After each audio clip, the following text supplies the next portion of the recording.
Hello. So I thought I would just come on here and do a quick update about some things that have been happening in regards to my dental health right now. Unfortunately, as many of you guys know that mental health is a big issue in a lot of places, and unfortunately mental health has various effects on not just you emotionally but physically as well. And that's why I kind of wanted to make this video, just to share information about how these things are not just crying in bed, they're physical things that affect your life every day.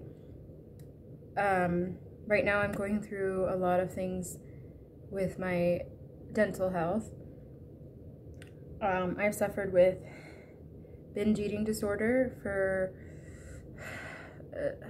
since I was 12 years old maybe, and I'm 24 now, and it's completely ruined my teeth. All my back molars are completely full of cavities, and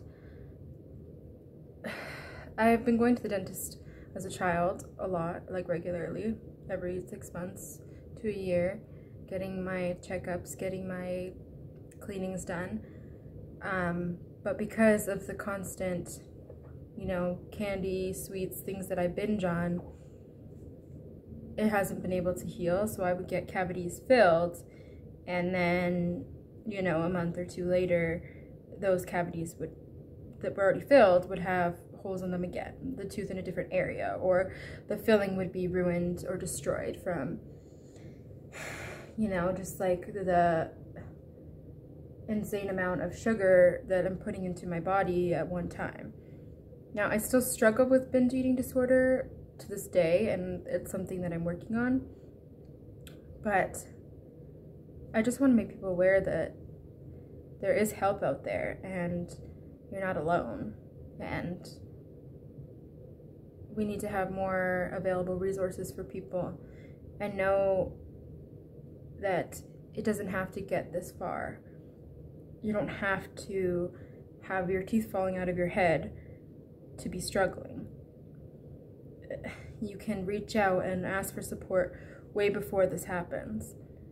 I've spent a lot of money on these teeth, getting them fixed, and it's not just about the money, obviously, but that is a big factor to consider.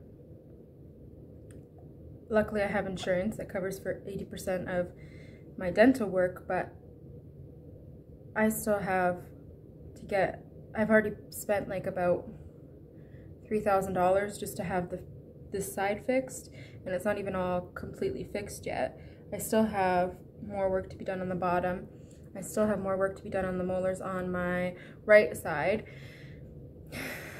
and the molars on the bottom. Every single molar in my mouth has some sort of cavity, decaying issue with it right now. I don't know many medical terms or dental terms, so bear with me, but it's extremely difficult to take in, and it's extremely difficult to think about the long-term effects, especially when you're so wrapped up in this, I don't even know, when you're in that depression, in that state where you're just binging, you don't care about your future, you don't care about money, or you're just thinking about, how do I feel better in this moment?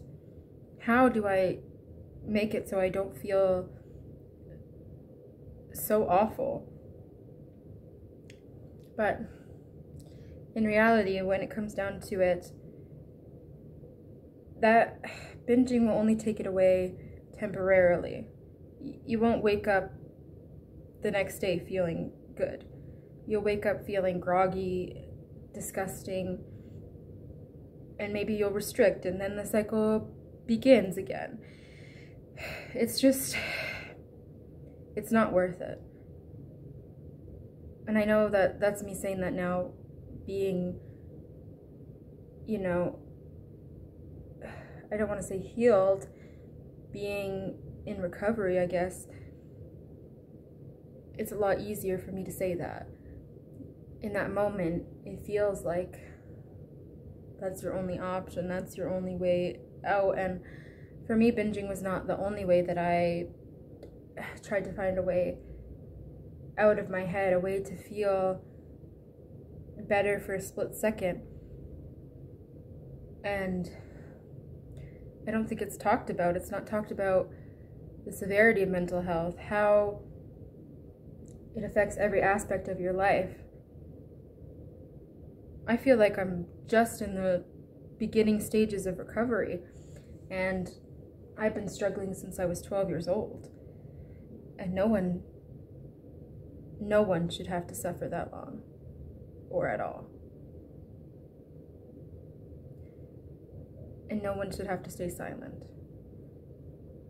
I was in constant fear of judgment, of what were my parents going to say, what were my friends going to say, because I was living this normal life. But nothing is normal.